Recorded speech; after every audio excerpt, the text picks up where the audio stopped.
аналар және тәрбиеленушілер, көңіл күйдеріңіз қалай? Жақсы.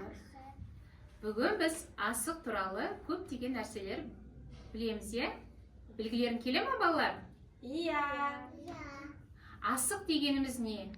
Асықты қайдан аламыз? Асықты 4 түлік малдан аламыз. Иә, дұрыс айтасыздар. 4 түлік малдан аламыз. Пайдасы бар ма бізге? Иә. Пайдасы бар. Пайдасы өте зор, иә? Енді бүгін біз асықты заманауи түрде жасап үйренеміз. Ол үшін бізге не керек? Гипс, су және қалып керек, иә? Жасалу жолдарын айтып кетейін. 1 ас қасық гипске 2 ас қасық су құямыз.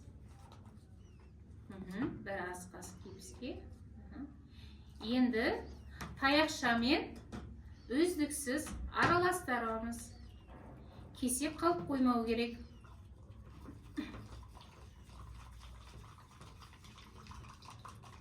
Жарайсыздар. Енді осыны қалыпқа құямыз.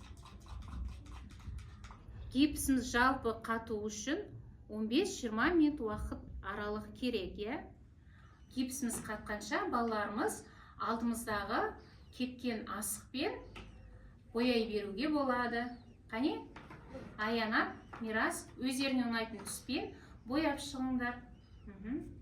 Әдемілеп мамалар көмектесулеріңізге болады. Енді асықты туралы қандай біздің ұлттық ойындарымыз бар? 5 асық, анталапай, асық ату ойыны бар.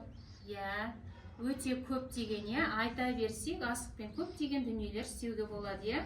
Түстерді ажыратуға болады, үлкен кіші көлемін ажыратуға болады, жіпке түзуімізге болады, е? Ол балаларымыздың дамуына өте жақсы және пайдалы. Балаларымыз түстерді үйренеді, санауды үйренеді, математика жағынан да көп пайдасы зор.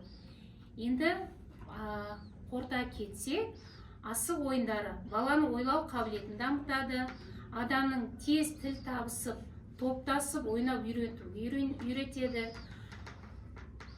тыныс алу мүшелерін жақсартады, көздің қашықтықта көруін дамытады, ойдың жылдам өсуіне көмектеседі. Дана халқымыз өте ерте заманнан ақ зерделеп қойған.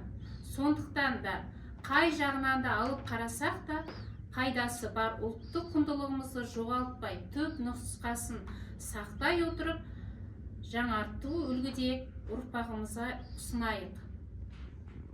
Қане гипсіміз қатқанда қандай күйде болды? Не осындай әдемі